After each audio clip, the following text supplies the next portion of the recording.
we're going to dig into some rolling backup for Blackberry Blossom. I'm going to teach you all this simple but very powerful concept that I use in my own playing at jams and in band situations.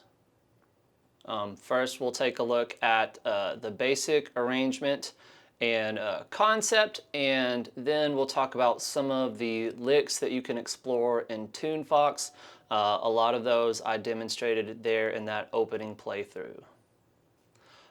This is a really cool concept that we can use to navigate these complex chord changes that are in Blackberry Blossom, but this is a concept that can also be applied to a lot of other tunes, especially when we're playing something out of these G shapes in the key of G using this G standard tuning. So the version that I played in the intro had some extra licks, kind of some dressed up, slightly fancier backup. Again, we can check those out in the licks in Tunefox. But now I'm going to play through a very basic version. This is kind of the launching pad and just the basic backup that we'll use as a framework to kind of get through these chord changes for Blackberry Blossom. All right, just a heads up, remember that if you are playing backup and not kicking off the tune, someone might start this off with something called potatoes. So we want to keep an ear out for that. It usually sounds something like this. And then you'd come in with your backup right after it. And again, the person who's playing the lead does the potatoes. The person who is playing backup, at least the first time through, does not. We just don't play anything. So we might hear the fiddler or someone plays. I'm going to kind of vocalize the sound of the potatoes and then show you where we would come in with this backup. So let's say the fiddler's playing bum diddy bum diddy bum diddy bum. Right, and we'd come in right after that. All right, I'm going to play through this basic version. Here we go. And 4 and 1.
All right, so the main concept, how I came up with this.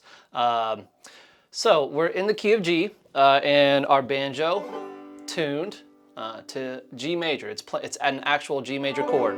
So what I'm doing here is we've got a roll going here, an alternating thumb roll, but we're going maybe on a little bit of a different string set than you're used to. So playing on 4, 3, 5, and 1. Right? And we're using that roll almost exclusively throughout the A section to navigate all the quick chords there, except at the very end we're kind of punctuating the end of the section with a note pinch. Okay, so we're using that alternating roll, and on the D string, that's where we're going to be hitting pretty much all of our fretted notes, and we're going to be hitting key chord tones for whatever chord is happening at that moment. And now, you know, we're still playing 4, 3, 5, 1 in regards to the strings as we're moving around to these different fretted notes. 4, 3, 5, 1. Right? So those notes aren't changing. They're staying the same. We're using them as drones. And since they are important notes in the key of G major, we've got G, G, and D. It kind of is always going to sound good and never sound too bad, especially since the first note on the downbeat that we're hitting is a major chord note. or at least an important chord note, I should say, of whatever chord is happening in the moment.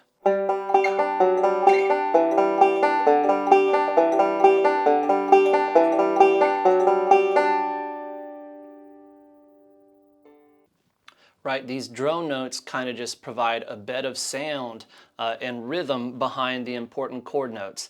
And as banjo players in a group context, when playing backup, we don't always have to play every chord note, so it's a full G major chord every time. A lot of that harmonic responsibility in playing chord tones is taken care of by your guitar player, the bass player, who's always or almost always kind of playing those root notes, or even the mandolin player.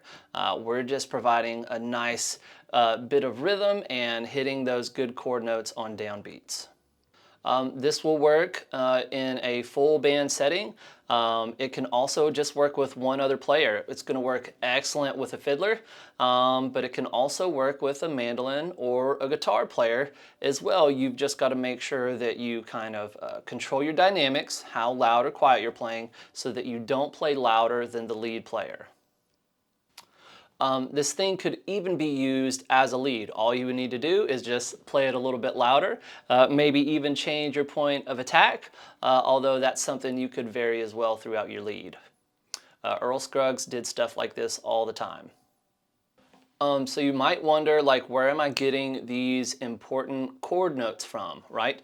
Well, I know my chord shapes and my chord scales in the key of G major, and that helps me a lot. So knowing a lot of these common vamping chord shapes for your different major chords, and even the chords down here, are kind of standard chords that we learn when first playing the banjo, can help you find these important notes, right? So for example, in measure 1, we're going G to D, right?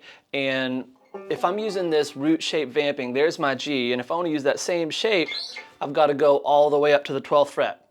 And I could actually use this concept to navigate the chord changes in that way. Right? Go to the D, the key chord note of, or one important chord note of D right there. And then C is next, so I could play this same root shape right here at the 10th fret. And then going back to G, I could just come back to this root shape.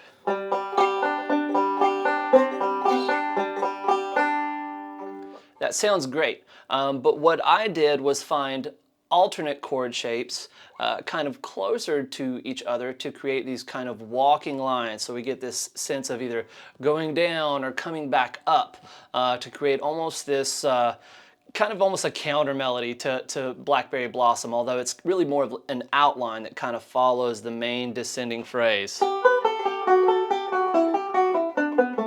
See how it's like a lot of notes, but it's got the sense of it's kind of slowly falling down, and so we're kind of mimicking that with this descending line. Right? And then I'm just using that same concept to navigate the other chords and these other changes, but like I said, I just know where all these different chord shapes are. And if you don't, we'll need to check out some maybe the G major chord scales going through all the different shapes, and we really just have 3 shapes. We've got our root shape, our first inversion shape, and our second inversion shape, and that goes for major and minor chords. So checking out some of those chord scales in G major and Tunefox will kind of help you start to know the neck a little bit better, and maybe enable you to kind of take this concept of using this roll and drone strings and applying it to some of these different chord shapes. And as I said, this is a concept that could be used in other songs as well. Let's take a simple song like I'll Fly Away.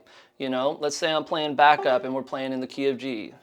Some glad morning when this life is over. Then it goes to the C chord. I'll fly away. Well, I could just keep this roll going, this 4-3-5-1 roll going, and again use those key chord notes. And I can even move around to different notes while it's staying on the same chord because we have these different shapes.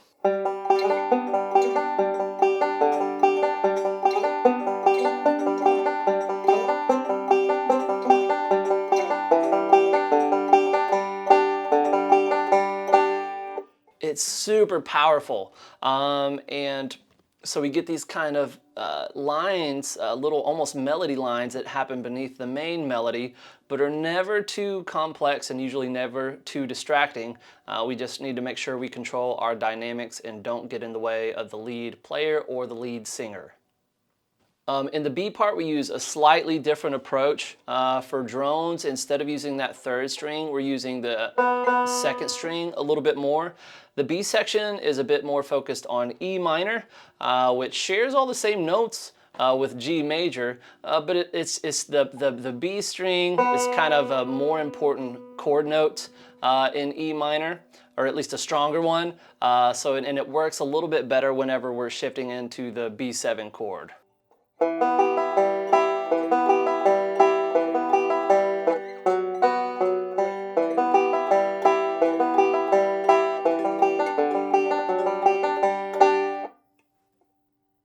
right, make sure to use your Tunefox tools on this. The focus feature, it's so golden. You know, when we're learning a new instrument or learning a new tune, we've really got to exercise and get a workout in. So kind of doing the same measure over and over is a great way for us to really practice, build up good muscle memory and strength in our fingers and coordination. And the focus feature helps you do that, just a measure at a time. And make sure to do it at a speed you can handle with the tempo slider.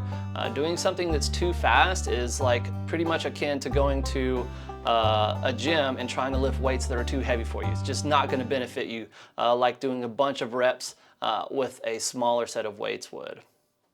Remember to make listening and reading a regular part of your practice. We want to memorize the way this thing sounds and eventually just memorize the basic backup as well.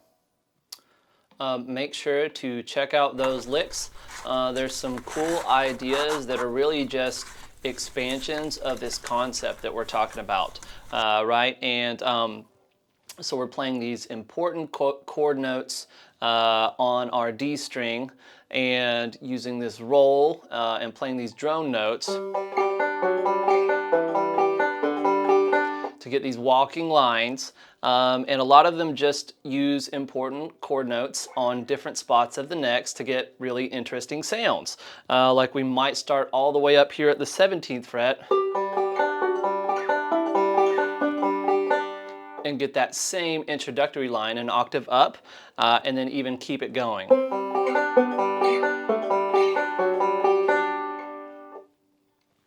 There's also some more typical Scruggs style, which is maybe a bit more authentic bluegrass banjo, kind of that kind of vocabulary that we can incorporate into our backup as well. Those work particularly good as like section ending riffs.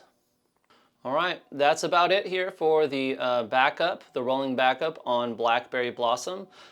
Make sure you're playing along with the Tunefox player. That's what it's there for. A lot of the times, if you're just playing by yourself, you might be making mistakes and not even know it. But if you're playing along with the player at a speed you can handle, you will hear if you are not hitting the right notes at the right time. So that's just a very good and important thing for your practice. Some next steps here. Check out the Vamping for Blackberry Blossom. If you do that, you will get to learn the chord changes, the full kind of chord changes for Blackberry Blossom, and you will start to learn what a lot of those important chord tones are. So you can get that knowledge and then immediately apply it to this concept we're talking about of playing important notes that are on the D string while playing that 4-3-5-1 roll. There's the first measure from the Vamping. All I'm going to do is take the note that was on the D string for those chord changes I just played.